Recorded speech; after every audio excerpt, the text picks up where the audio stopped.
And I am very grateful to be invited out to give you a short presentation on our technology. We're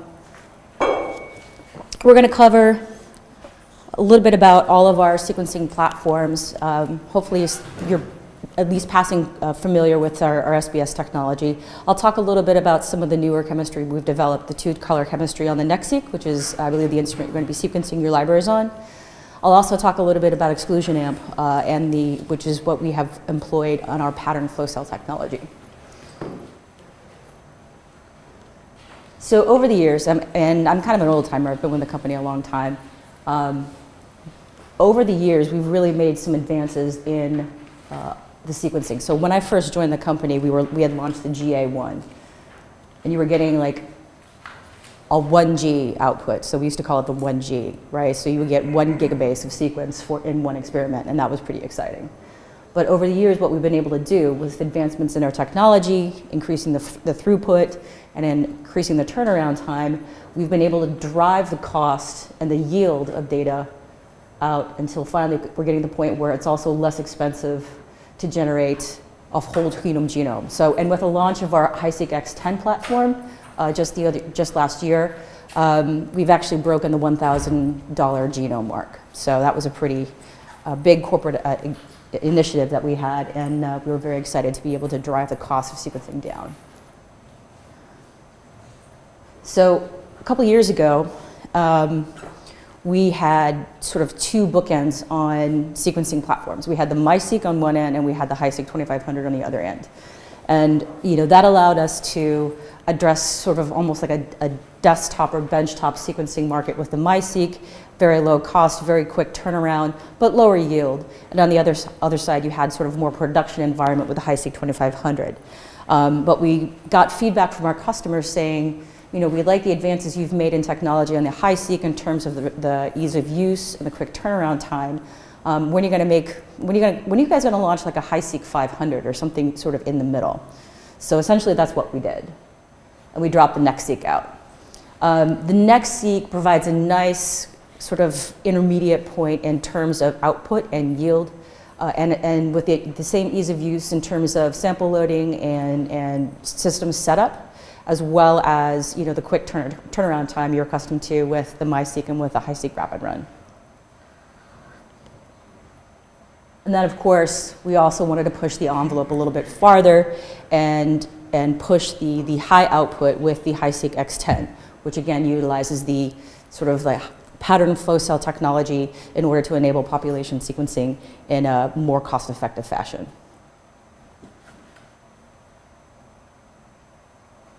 So essentially what we're showing here is in terms of the price of the capital expense. Obviously the price goes up when you have the output, and then but you also have a decreasing price per gigabase the larger instrument you have and the more reads you generate. So we hopefully can achieve a lot of customers' research needs with this suite of instruments that we've developed. So on the very low end, obviously you have the MiSeq. With the V3 chemistry and the 2x300 reads, you're generating about 25 million reads per flow cell.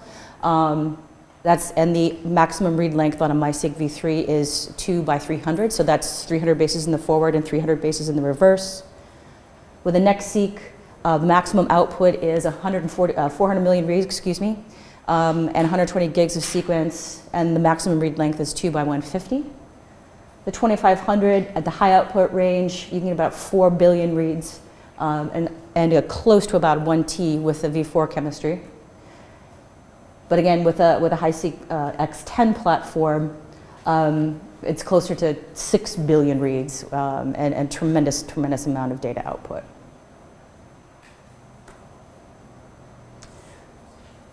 The MiSeq, we've been really driving to make it even more cost-effective for customers who are interested in getting into the sequencing platform, but they don't have a whole lot of money to spend on CapEx. So with the initial launch of the MiSeq, we were getting about 1.5 gigabases of sequence per run, and about 7 million reads. So, and the maximum read output was 2x150, so 150 bases one way, 150 the other way.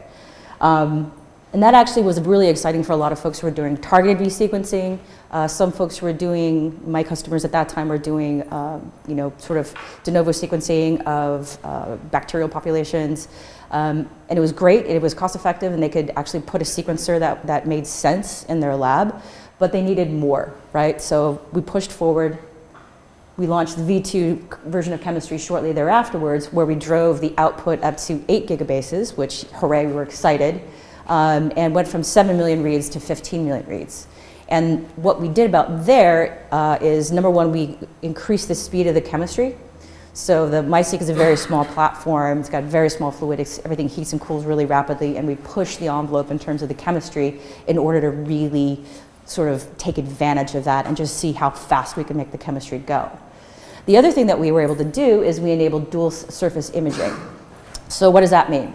That means that on a flow cell, essentially this is a glass sandwich, right? So any flow cell, no matter what you look at, no matter if it's a NextSeq, MySeq, HiSeq, it's a glass sandwich, and there are channels that we call lanes, we refer to lanes, and inside them are oligos, right? So the P5 and the P7 oligos, the same sequences that you use to do your PCR, and they're coating the entire surface. So that means that when we do chemistry and we grow clusters that we want to sequence, those clusters reside both on the bottom surface and on the top surface. And initially, back in the early days, we could only image the clusters that were on the top surface. But we were able to optimize the hardware and the optics so that we can now image both the top surface and the bottom surface. And on all of our platforms now, all of our platforms that you will encounter are dual surface enabled. So that means you'll get twice as much data out because you're sequencing everything that's basically growing there. Also, what excited some of our customers was that we pushed the read length. So speeding up the chemistry, optimizing the efficiency, we not only did we make the sort of the 2x50 faster in terms of turnaround, so it was a much quicker sample to answer, we also realized that we could push the read length out. So instead of 2x150, we were able to push out to 2x250. And you have to keep in mind that when we launched this was the longest read length that anybody had ever really been able to do on an Illumina platform. So it was really exciting and really great for people like doing HLA typing or some other sort of targeted stuff where they needed to sequence the entire amplicon in one direction and the entire amplicon in the other direction. Finally, they were able to do that for targets that were sort of a real workable size. But then what we did is we pushed it even further, right? And we launched V3. And suddenly we went from 15 million reads to 25 million reads, just changing the way we're imaging. We didn't change anything about the flow cell or the chemistry, really. We just changed the way we image so that we could capture more data, basically. So letting nothing squeak by that we didn't sequence, that we didn't capture. And the other thing we were able to do then is we pushed it from 2x250 to 2x300. So again, this is the longest read length that we're enabled. My old customers back in California were doing de novo stuff. They really love this because they can do 300 one direction and 300 basically stitch it together, get an effective 600 base pair, read length. And it's really great for sort of more assemblies and sort of enabling more longer read type technologies. So that's V3. We also have the MySeq DX. So sort of in parallel with driving the technology forward to help the research community, we also realized that there is an interest in the diagnostic community. And especially since I've come to New York, I've realized that there are a lot of hospitals, a lot of clinical labs who are very interested in utilizing next generation sequencing technology for their own, for patient diagnostics. And one of the things that we were able to do was develop an FDA-cleared system, the MySeq DX, and this consists of a cystic fibrosis, a full CFTR sequencing kit, as well as 139 targets, commonly known targets of the CFTR. So this is the first FDA-cleared NGS sequencing test for anything in this country. And we were really excited and really proud to be able to launch this and help bring that to customers. There's also a research-only sort of kit set that we can sell to customers who do want to develop their own sort of lab-developed tests. And that's something that we're working really hard to help partner with them and help drive basically medicine forward as part of our commitment to advancing genomic science. So let's talk about the NextSeq though, because that's the instrument we're going to be running today.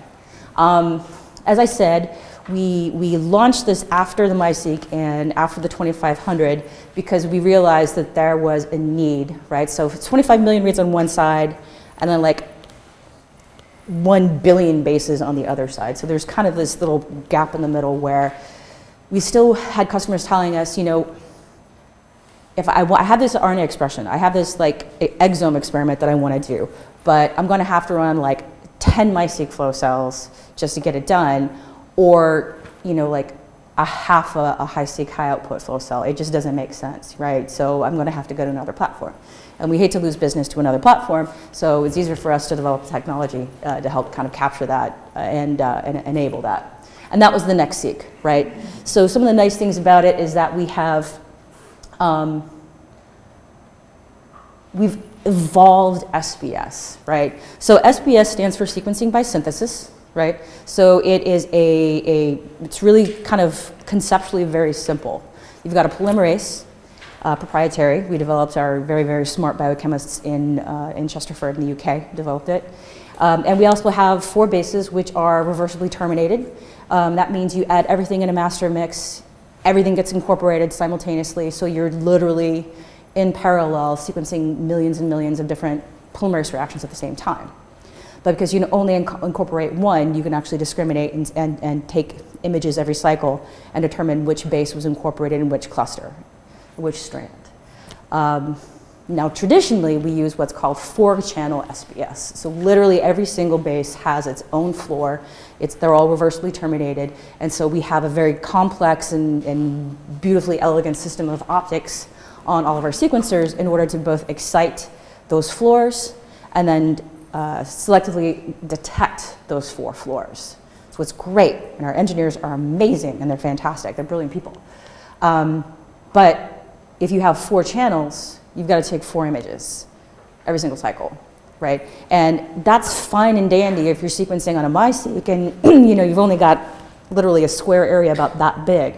But as you're pushing it towards like the high-seq V4 with a 1T, and especially you know pushing farther and farther in terms of where we want to take the technology, we realized that the longest part of our sequencing runs was imaging. The chemistry, again, it's really fast. We've been able to push it, we've been able to optimize it, and the chemistry itself is pretty quick. But imaging takes a long time. What can we do to cut back that so we can, again, turn experiments around more quickly, get you your data, because you don't care about what's chugging away. You want to take your base calls and your fast queues and do something interesting with them. What can we do to speed that up? And so what we decided to do is develop something that we call 2-channel SBS. So it's conceptually a little bit different. So instead of having all 4 bases labeled with different fluorophores, what we have is a red channel, a green channel, and off. So you can have, we still do our cluster generation chemistry the same way that we always have, meaning we hybridize the template to the surface of the flow cell, we allow the hybridization of the template to occur, and then we do an amplification, we make a bridge, we grow a cluster, so each cluster is a clone of some original molecule, and then we linearize everything and we sequence those clusters. Okay, so that's all the same. What we're doing in terms of detection is what's different. So we have here an example of 4-color SBS chemistry where we're following one base, and you can see maybe green or blue or red or yellow, etc. And then we actually sort of extrapolate that different intensity in order to determine what the base call is.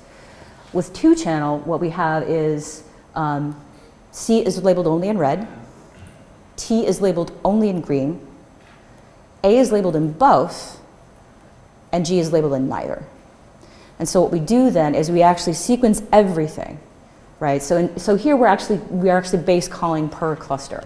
But what we do here with 2-channel is we actually base call per lane. We use a population-based base calling. So literally we take all the intensities, we do all the corrections, and essentially, if you can think about it almost like doing genotyping with like TACMAN, we just sort of plot the intensities, we figure out what the populations are, we normalize them, and we use that data to base call. I see some eyebrows. Do people have questions? Feel free to ask them. Yes? So when you say it's labeled, the A's are labeled both red and green, Uh-huh. you mean half the A's are labeled red and half green? Correct. Correct. Yes. Yeah, it's a mixture of red and green. Any other questions? Yeah. So in the case you have a non-incorporation events, how do you tell lack of color from a G? Okay, so good question. So what we're actually doing here is we are looking at the whole cluster, right? So a cluster is literally about, in this case, on a next-seq, is about 5,000 copies of the same strand. So you will, every cycle, you'll have some strands, some polymerase reactions where you get a non-incorporation event, but you've got 4,999 other ones that probably are. So we're able to sort of use this sort of statistics of it in order to correct for that. So that, and then we also do some other corrections as well, so that we're sort of taking background away from it, and dark is really dark. So, other questions? I see lots of furrowed brows. Ask the question. It's fine. Yes. This is just for the next seq. This is just for the next seq. Why not use that more then? Well, who says we aren't thinking about it? So the next seq is the newest system, right? So just think of it that way. Everything else has been 4-channel up to now. The next seq is the newest box that we've released. Well, I think, Jonathan, one reason for maybe not doing it on every system is this, you pointed out or haven't quite yet, one of the bases is dark. So if you're comfortable with that, fine. If you want to pay $1 million for an instrument that has one dark base, I see.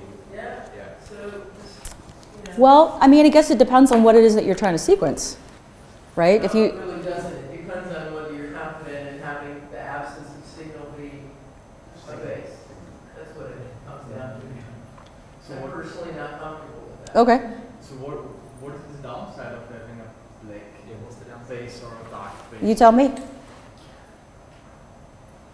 What is Because there's no signal, so you don't see anything. So does that mean that it's real, or does that just mean that you didn't get enough signal to call it? Well, you're fine. so it's a problem sometimes, so it can be a problem? So I don't think so, obviously, right? So, so obviously I respectfully disagree. I mean, in terms of the normalization of the intensity, right? So essentially you'd have to have a complete failure 5,000 times in order to have a non-event be reported as a G, right? You would have to have, spread out over the entire, genome, like huge strings of poly G, where I might start to get nervous about using, 2-channel, right? One thing that we do tell people straight away is that if you've got, so we use 5 bases at the beginning of each sequencing run in order to plot where all the clusters are. So if you've got 5 Gs in a row, the software just won't see it. That I can see. So if you're using, like if you're sequencing something that's really highly enriched in G, yeah, that could be a problem. You might want to do something synthetically in order to basically identify where the clusters are before you start getting sequenced. But because, to the point about, are you confident of it? If I knew the algorithm was base calling on a per cluster basis, yes, I would be nervous about it. But the algorithm is not base calling on per cluster. The base calling is calling on a per lane. So literally millions of data points normalized to one another in order to determine like what's truly dark and what's not dark, right? What's just background noise in between 2 clusters that are nearing, and what's truly a G base. So there's a lot of computing power in there that I think addresses that for most sort of human-like genomes. Well, I mean, I was going to say, so one issue on this idea that people are uncomfortable with base, one base being dark, is just the error rates. I mean, so that's the comparison of error, just data. So in human genomes, what's the error rate per read in the next seq that uses this type of technology? It's comparable to the 2500. It's comparable to 4 base.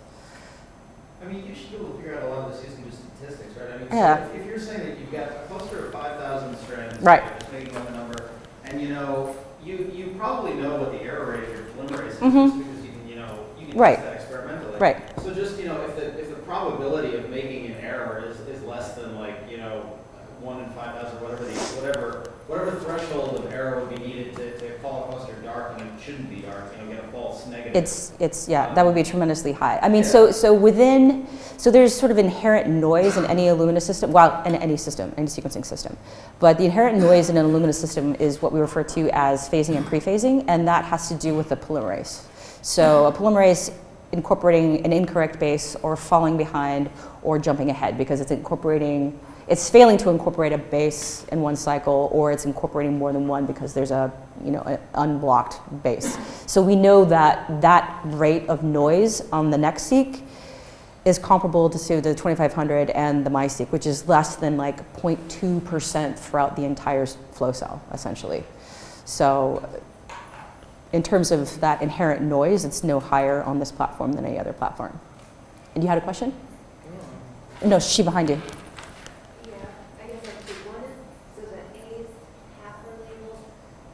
Half are labeled in red and half are labeled in green. And then they.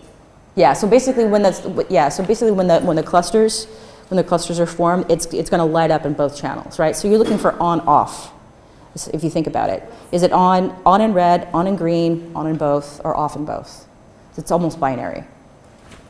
But yeah, so that's my question. What's the range, like the wavelength range that's red as being? What's the spectral overlap? Oh, the spectral overlap. I mean, What can I actually tell you? They're not exactly the same wavelength red. I can tell you that. They're not exactly. Oh, between the red and the green? I mean, the red and the green floors on the. I'm not sure. Red and the overlap. Red, green. well, so Oh, yeah. So I don't know how stylized that graph on why is, but it's like that like if you're gonna get red and green, the equivalent of CNT, that A should be like the yellow should for. Okay, so. I mean that's really like a stylized graph. Well, of So it's course. just like, Yeah. So it is stylized, but there's also a lot of normalization in terms of the red to the green and then to back. So essentially what we're doing is we're scaling everything so that we're not overcalling green, because obviously green is a brighter floor than red is. So we're doing a lot of scaling of the intensities before we actually do the calling. So is the floor you're using for your half red A's, is it the same red or you're using for C? It is not the same red. Okay. It is not the same red, yeah. And the green is not the same green. The green's not the same. Yeah. Just out of curiosity, you said that kind of the optics, the imaging is sort of a limiting factor right now in Mhm. the speed of your reaction. Mm-hmm. So what part of that is limiting? Is it the time it takes the laser to warm up and fire? Is it time to like capture the photon? It's the camera. It's the camera. It's the camera. You just can't cycle fast enough. Yeah. I mean, so essentially, CCD cameras are basically the only other technology that I'm aware of that basically ramp as fast as biotech does, but they're still the limiting factor because it's still a physical mechanical thing that's trying to scan or move or whatever the entire length of a lane and take pictures. So that's the limiting factor. Yeah. Yes? So if the camera's a limiting factor and the point of having the dark base was to try to make the process go faster. Mm-hmm. I don't know, just in my head, it seems like it would be easier for the camera to detect all 4 different colors rather than having. So it's only actually taking 2 images, basically, right? So instead of taking images in 4 channels, 4 optical different channels, or having 4 different cameras trying to fire at the same time, which is what 2500 does, which is also what makes it so expensive. Because in order to make it fast, we have to put like the best, fastest CCD scanning cameras, whatever, So it's essentially, it's only firing in red and green. And then the software takes over and just figures out, is it on, off, or both, or none. So, yeah. You made the point, I think you made the point that there were 2 different new developments here. One is the fact that you're using 2 colors. Sure. But also the fact that you're calling and normalizing over the lane rather Yeah. than per cluster. And Yeah. so I'm wondering if you could talk a little bit about the importance or significance of that and why aren't you doing that? You could also do that on the MySeq, right? You could call. So we're doing that on here because we are utilizing the dark base, right? And because we are actually doing that so in order to actually and have enough data points to statistically know that when we have something that's dark, that's truly dark, it's G, I see. we So need you to do have that. We have to do that. You don't have to do that when you have all. Okay. Exactly. You could do that also, but there's no advantage. I guess. There's no advantage on the 4-channel, yeah. So those two things really go together. Yeah, right. So essentially what you'd be doing is you'd be tying up the processing on the MySeq, which is actually a really tiny little computer as it is, trying to do population-based calling as opposed to this, which has a little bit beefier CPU. So, okay. Any other questions right now? There can be questions later. That's fine. Yeah. So your CCD chip, is it set up where it has like transfer lanes for each row, or is this like a two? You probably can't answer this question actually. Yeah, I can't answer that question. All right, so there are two modes of operation on the NextSeq. So there's a high output mode and there's a mid output mode. I don't know why we didn't just call it low and high, but whatever, it's a marketing thing. But it literally just comes down to the surface area of the flow cell. There we go. So you can see here they're both 4-lane formats. The outer dimensions are just the same from one to the other. They fit into the same compartment, so there's no need to change hardware. Just literally on the high output, the lanes are much wider. So there's just more real estate. Obviously, you got to scan, you've got to take image longer on this to capture the data, and here it's much faster because you're basically only taking one pass down.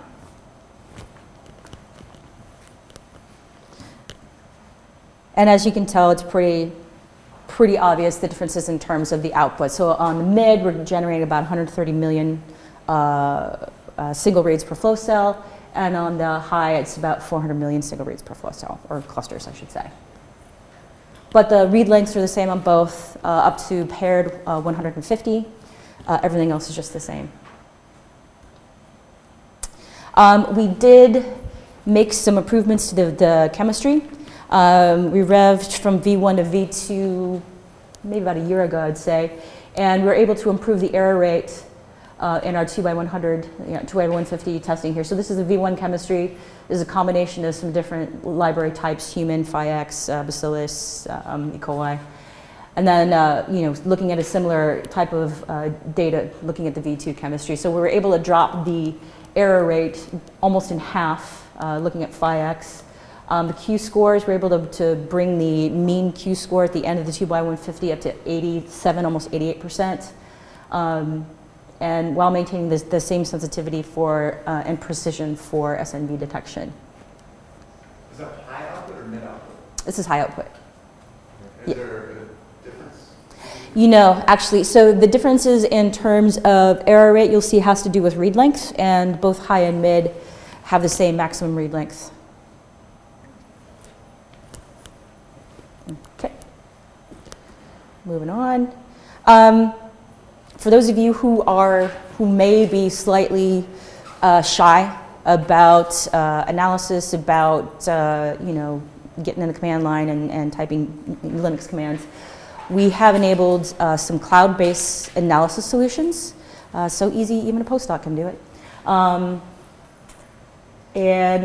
So with the base space on site or base space in the cloud, you can actually pipe your data directly to the cloud for secure storage. And literally with about 3 clicks of a mouse, you can kick off, RNA expression, whole genome, alignment and variant detection, a number of different sort of applications that we have. The 2500, as I mentioned before, we've evolved this to the 1T. So that means we're generating a terabase of data on one set of flow cells on a HiSeq 2500 with the V4 reagents. We've also pushed the read length on the HiSeq rapid mode up to 2x250. So again, similar to what we have on the MySeq in terms of read length. So we're really pleased with this, and we've got some folks who are running this on a regular basis. So again, with a 2500, you've got 2 flow cells basically that you can load at any one time. You can load them at the same time. You can stagger them. Doesn't really matter to the software. With a high output mode, you can generate in 1 to 6 days 2x125 maximum read length up to 1T with the V4 reagents. And with the rapid mode, that's anywhere from like 7 hours for 1x35 base pair run to 60 hours for a full 2x250. So again, larger projects with fewer runs, or smaller project with faster turnaround times, essentially, or if you need the read length. In terms of the performance data for the rapid 2x250, again, this is R&D data looking at a combination of different library types, running about 25 flow cells, looking at the yield per flow cell, averaging between 100 and 150, and then the percent of bases above Q30, generally above 75% for those same 25 flow cells. And looking at the average yield, number of reads, the throughput per day, and the average run time.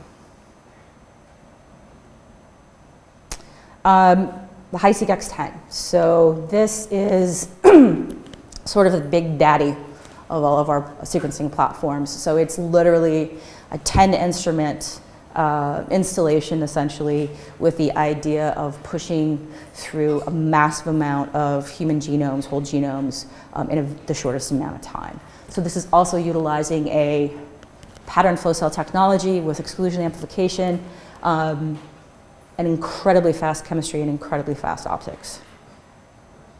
So talking about the pattern flow cell technology, so as I mentioned before, a flow cell is basically just a sandwich, right? So it's just a glass sandwich with lanes inside of it. Same is true for the pattern flow cell. Difference between a pattern flow cell is that we've etched nanowells in the surface of the flow cell and only seed the grafting oligos inside those wells. So that means there can only be clusters growing inside the wells.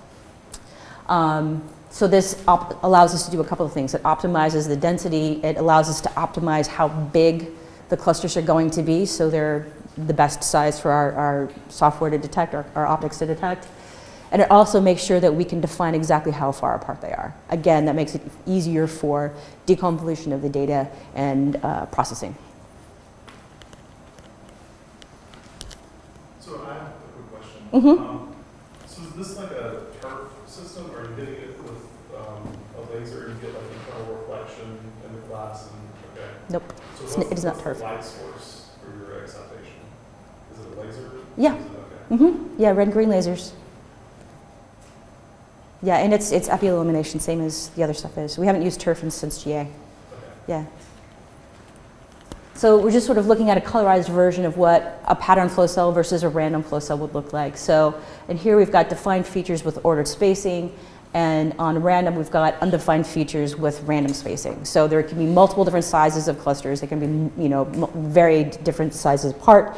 So obviously, in order to determine where the clusters are and how to actually call them and call them, the software that actually does this analysis is really different than the software that does that.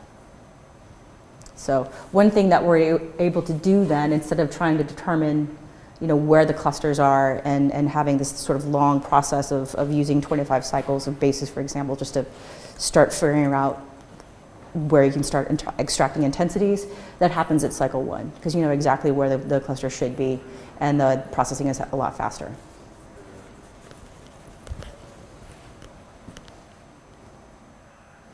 So another thing, so I'll talk a little bit, I've got a couple slides about exclusion amplification. So the clustering mechanism on this is really different than the clustering mechanism on a random flow cell, right? So it's still on a CBOT, you're still flowing your template across the surface of the flow cell, but essentially what you're doing with exclusion amplification is you're seeding a reaction inside the well. And as soon as, it's a completely different set of enzymes, completely different polymerase than what's in random. And essentially as soon as the complex hybridizes to an oligo inside the nanowell, it starts to amplify very, very quickly.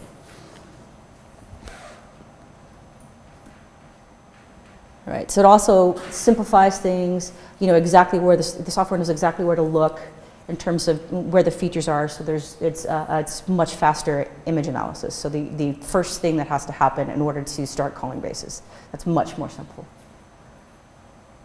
So the reason we developed a completely different type of chemistry for this, as opposed to just using what we've used all the time, is that we have so many features on this flow cell, right? And ideally, you want to get one target molecule binding in each one of those wells, and only one. But hybridization is kinetically slow, right? So if you've ever stood in front of a CBOT and sort of watched what it's doing, it's a very long, slow process to like aspirate the DNA across the flow cell in order to allow them to flow across and then find a oligo and then bind to it, so before you even start to do amplification. And if we had utilized that same strategy, because hybridization is so kinetically slow, what we would find is that we probably only have about, I think it's like 40% of the total wells would have individual molecules and only one molecule. And essentially what we'd have is a very large percentage of them that had multiple strands from multiple different parts of the genome. And so what we would have is what we call polyclonal clusters. So in this case, you've got, out of your 4 clusters, out of your 4 wells that you tried to seed, you essentially only have 2 of them that have a unique molecule, and so a single cluster, whereas these other 2 were seeded with 2 different strands, and so they're polyclonal. The reason this is a problem is that they will not pass filter. It's not a pure signal, it's not a pure base call, and that data will be just completely lost. Now, with examp cluster generation, what we've done is we utilized a strategy that's, I think that it's about 15 times faster than just traditional bridge amplification. So essentially, as soon as it sits down, I'll go back and I'll play this animation again. As soon as it sits down, it starts to amplify. And so as soon as it's starting to amplify, it's excluding other template molecules from binding to it. So basically it just fills up and it takes up all the space. So it's less likely that you will get a mixture of strands seeding the same well. So that's really important.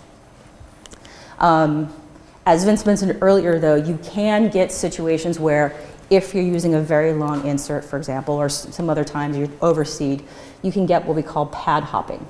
And so maybe like this little strand over here, if it's long enough to reach over and bind one of the oligos in an adjacent well, it can start to amplify an adjacent well, and so you can get sort of cross-contamination. So that will drive up your duplicate rate. So that's another reason, one of the things that we say in here is like we want you to be really mindful of the insert size. If it's too long, it will definitely hop from pad to pad. So, and that just means your duplicate rates go up, your effective coverage goes down, and you've got to run more. That costs money. Right, so we're going to move on from hardware, sequencing chemistry, and into library prep solutions. We've got a lot of different types of things that we have available. I know you guys are doing some DNA and some RNA as well. Everything from stranded RNA, total RNA, small RNA chip, DNA solutions from PCR-free to Nextera XT. We're using 1 nanogram of input, and then custom amplicon, exome capture, and sort of our true site panels with and synthetic long rates. But no matter what you do, no matter what type of library prep you use, you're always going to end up with something that looks like this. If you want to sequence on an Illumina library, an Illumina platform, you have to have something that looks like this. This is really important, okay? So no matter what your starting material was, you're going to have your insert, which most of the time is going to end up to be double-stranded DNA. Sometimes it's single-stranded, but usually at some point it's double-stranded DNA. It's going to be flanked by 2 sequencing primer sites, read 1 and read 2. There may be index sequences if you want to pull things together in multiplex. You've got to have at least 1 index, at least this one right there. And the terminal regions will always be what we call P5 and P7. And that's just arbitrary. That just came out of R&D. P5 and P7 are the grafting oligos that allow the primer to bind to the flow cell and do the chemistry. If you don't have P5, you don't have P7, you don't have sequencing. One clever thing that some folks like Kappa have sort of capitalized on is the fact that, hey, if I want to do qPCR for my Illumina libraries, all I have to do is design P5 and P7 primers, and I can do qPCR of everything. Ta-da! So that's kind of nice. So that means that if you want to do qPCR for instead of like TapeStation or what have you, for looking at your libraries and quantifying your libraries, you can do so very cost effectively.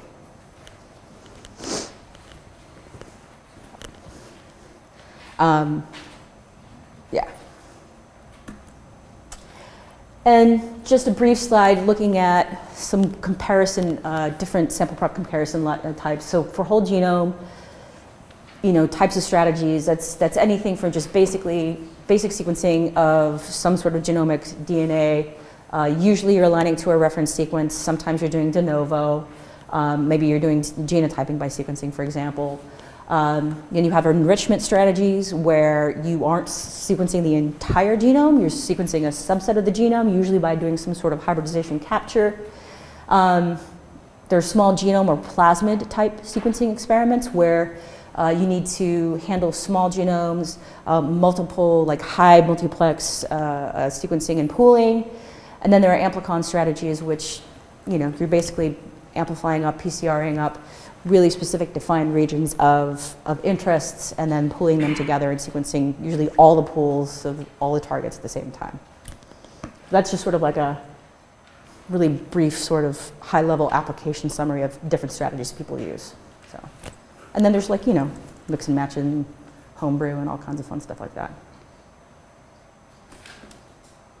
Okay. We also have NeoPrep, so this is kind of cool. We acquired some technology a while ago, and essentially what it uses are digital microfluidics to do all of the mixing, the pipetting, et cetera, on board. So there's literally a cartridge with reagents in it, and you put your DNA in it, and then it does everything else. Like it literally can just go from DNA to quantified, pooled sample in about a day, basically. So it's up to 16 samples at a time. Obviously, there's a sweet spot in terms of throughput there. Currently, we have the TrueSeq Nano and PCR-free protocols both enabled, as well as the stranded mRNA. So, and the amount of input you need to use for this is actually significantly less than what you need to do it manually. So we actually looked at comparing a manual, for some of the libraries, we need to load up to a microgram of materials. For example, for the PCR-free, you need to load 1 or 2 micrograms depending on how much, whether you want a 350 base pair or a 550 base pair. And that's just kind of the standard protocol. But with the NeoPrep, we were able to cut that down tenfold, essentially, and get this equivalent coverage in terms of exons, genes, et cetera. And then with the Nano, we dropped it down even farther, about 5-fold.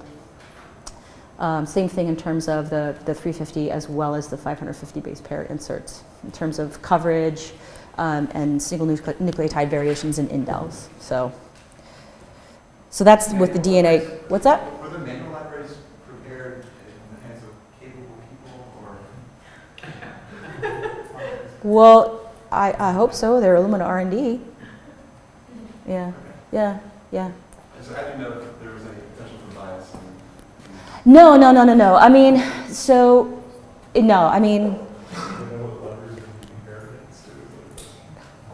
what's that? Okay, yeah. I was going to say, I could be kind of snarky, but I'd pretty much put, our R&D people up against a lot of my customers, basically. So that's basically all they do, right? So they're pretty good.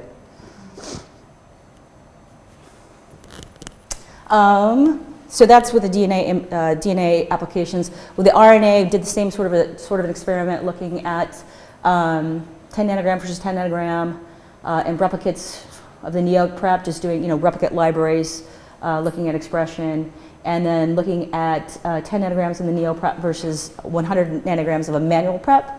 We got about, I think it was the R-square value was about 996. Between the replicates, and in terms of the coverage, we got pretty equivalent coverage of exonic regions. So, yes? So you need NeoPrep just to compatible with the kind of TrueSeq non-placement next one? Oh, no, Nextera has not been released as a protocol on the NeoPrep yet, so that wouldn't be a fair comparison. Do you prepare to do so? Or Actually, I don't know what the next protocol that we're going to release is. I'm not really sure. It's just a high-level decision about what the demand would be. So, yeah. Nextera is The thing about Nextera though, is that it's already really easy to automate it on like a robot, right? So it's pretty easy to do it in terms of a plate format or multiple columns basically, because you do everything in one plate. You know, you purify in a plate. You do size selection if you want to do size selection in plate, and then, you know, bead-based purification in a plate. So it's pretty easy, like, to put that on a Beckman or a Hamilton or something like that. So, and there, you know, it's pretty easy to make 96 at a time, which is kind of why we launched the Nextera, really, because, you know, you've got folks who have huge, like, frozen stocks of BACs or yeast libraries or something like that, and they just want to sequence them to make sure they know what's there, but they can't afford to have a technician, you know, prep like 2,000 libraries, because that's just too much valuable time. So, you know, put it in Nextera, it's all in one plate, let a robot do it, and then, you know, just have your technician load the sequencing library. So that's kind of the difference between the two. I mean, we for really high throughput operations like ours, for example, all of our preps are automated on robotics, and they're not Nextera preps, so you can't automate standard large-scale library preparation using any of the TrueSeq or library protocols. Yeah, we've got a whole list of like validated liquid handling systems, you know, on the website that we know work with, you know, we know the protocols work pretty well. So it's the usual suspects basically. But all of this stuff essentially is a lot of the TrueSeq stuff now, like some other stuff not so much, but a lot of the TrueSeq based stuff. I mean, after you shear them, right? After you shear them in the Covaris, all the pipetting can be done in batches. All the purification is bead-based, so that can be done in batches. So, yeah, it's pretty easy to automate all of that. Okay, so really quickly, an overview of the workflow of the stranded kit. So you're starting with high-quality poly-A. You're doing a poly-A selection, and then fragmentation and random priming. With a total RNA, you're doing an rRNA depletion, then fragmentation and priming. And then for both of these, you'll end up doing first and second strand synthesis. So pretty straightforward, right? Nothing fancy there. After first and second strand synthesis, you'll do A-tailing. So adenylate the ends so that you can ligate on the T overhang forked adapters. You get this intermediate molecule that looks like this. You do a little bit of amplification, and then you end up with our very familiar looking library molecule at the bottom. Okay, pretty easy. The TrueSeq RNA access workflow, so that's a different protocol that we have available. So it's a stranded-like library prep in that you're using total RNA as your input. You're fragmenting it, doing cDNA synthesis, A-tailing, ligating, but then you're using a rapid capture, like an exome hybridization, in order to pull the targets of interest out. So.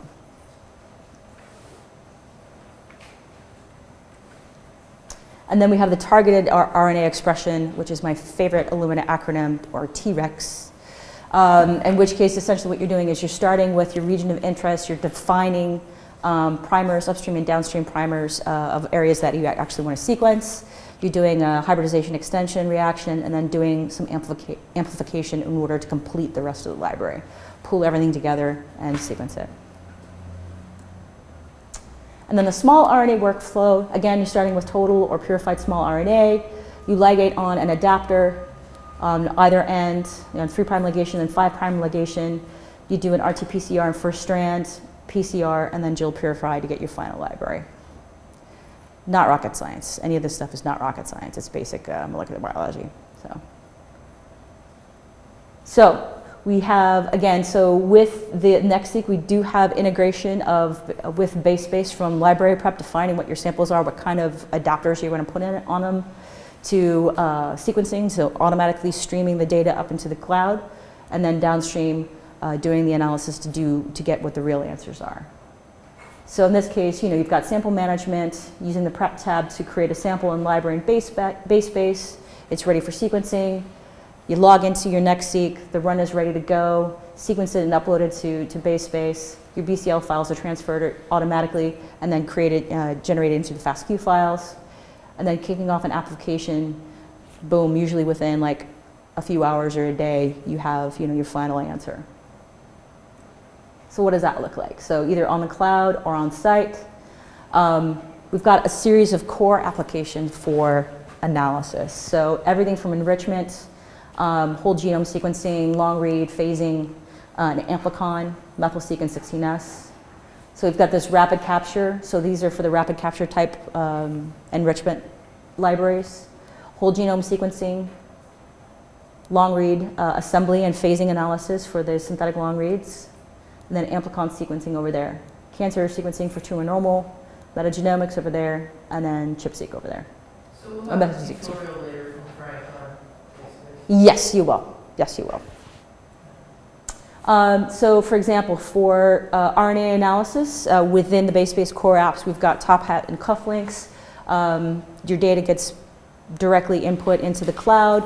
You select the samples that you want to do analysis on, put it through the top hat aligner and then cufflinks assembly.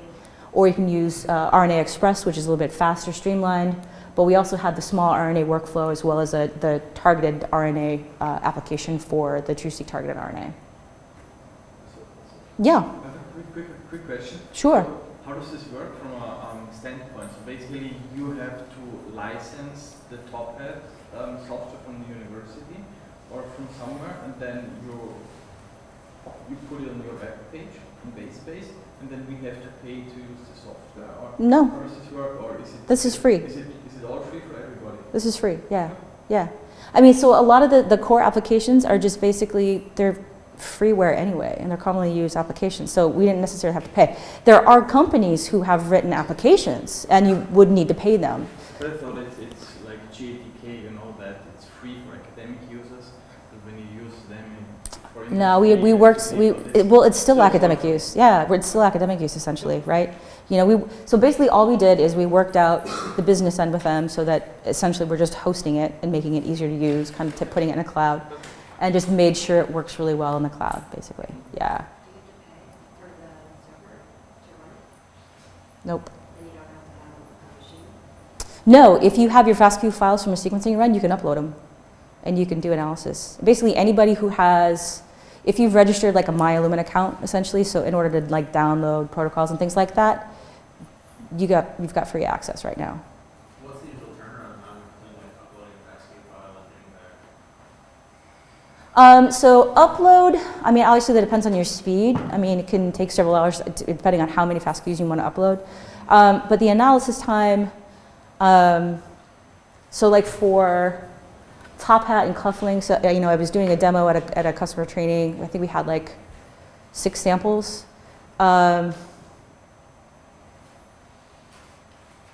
Basically, we kicked it off, before lunch, and the next morning we had data to review. We had output data to review. I mean, so it's pretty fast. Yeah. I mean, obviously, whole genome sequencing is going to take a lot longer, right? Alignment especially with like BWA, is going to take a lot longer, But, small genomes you can turn around pretty quickly too. It's basically, essentially, guys, it's basically Amazon. It's basically Amazon Web Services is what it is. It's just a little bit more user-friendly. It's still, obviously, it's more trimmed down, so there's less you can do, but that's part of what makes it more user-friendly. It's basically the same thing.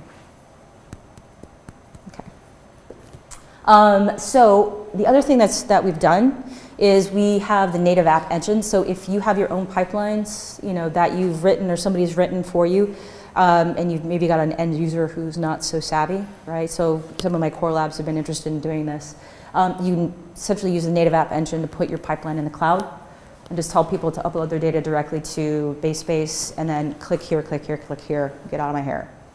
Not that anybody would ever say that, but just in case. So a lot, just some examples of like FastQC toolkit. I use these all the time. Importing and submission of sequences, next bio annotation, etc. There's Velvet, all this is up there, Picard Space. So, just some of these, most of these are free, some of these you gotta pay for, credits for. But a lot of you just, even if you don't upload your data, like go home tonight or go back to the hotel or whatever tonight and like, there's publicly accessible data sets. Just play with them and see what you can do. It's like easily, yeah. So if you If we would like to align it with genome, you're charging me then for the computing time in the cloud? Or you're No. not charging me at all? No. Currently, base space is completely free. But this will change. You know, this has to change. You know, then it just spam. Right now, it's free. And so I will tell you, we launched base space. So what year is it? When did we launch base space? What, 2013, something like that? And we've been saying it's free for now, it's free for now, it's free for now for like 3 years. At some point, we may monetize it, but for now, it's free. Take advantage of it, because you can always download your data. You can download it at any time. You can download your FASTQs. You can download your actual reports at any time. You can upload it, do analysis, and then download it, and then store it on your local server. At least charge us the computing time. At some point, yes, but not right now. Yeah, I have no idea. They've been threatening it for years, and they haven't done it yet. So, yeah. You know, if I would be a large sequencing center, then I would just send everything to you.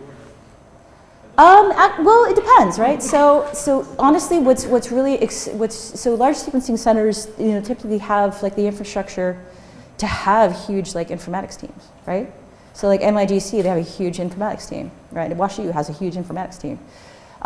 It's like the core labs where you've got one informatics scientist, right? So the little guys like NYU or something like that, where they've got one informatics scientist who's trying to support everybody else, like all of his end users, who could be anyone coming in, like rotation students, like who have no idea what they're doing.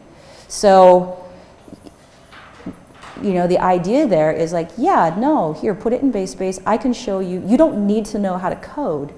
All you need to know is how to interpret the data, the results at the end of it. So you take that support perspective out of it. You just give them their data, and they run merrily along, and they write their poster or whatever they're going to do. So think about it that way, because that's the way that I approach it as a support scientist. It's not going to be for everybody, right? It's going to be for startups, for like venture startups, where you've got so little cash, you're so strapped that you cannot afford to buy a big enough server to do what you want to do. So in the interim, you're going to use a cloud. Whether you're going to use base space because it's easier, or you're going to use Amazon Web Services because you've got somebody who's smart guy who's going to help you with your coding. Fine, right? But it's not for everybody. But the point is it's there. Right? Don't let being maybe not as Linux savvy or as Perl savvy keep you from analyzing your data, because it's your data. Of course, you won't have to worry about it. Exactly, right? You'll know how to do it. Like seriously, it's so easy. Yeah. All right. And then we got tons and tons and tons of third-party applications. So again, some of these guys are for-profit companies. They may charge you like credits for it. You basically can upload a credit card or a PO or something like that and get credits like the iTunes store, and then utilize. This is just a snapshot from today, so God only knows what it looks like later. So, it's literally you select a sample, you launch an app, you click a couple of buttons, and then you can download for example, this is like a summary report with an alignment map, your variant call files, and then et cetera. And you just basically download these small files, and that's what you really want, basically. You don't really care about the interim stuff. So you upload your base call files, and then get the stuff that you really want. So. We have Variant Studio as well for annotation and filtering of data. So you can record variant classification, interpretation, and store it in a database and create report templates. So this is a bit more for interpretation of genomic data. And that's just a brief introduction to sort of like the soup to nuts of Illumina sequencing and technology. And you're gonna know everything by the time this course is over. So, any other questions for me? All right, well then I thank you for your attention.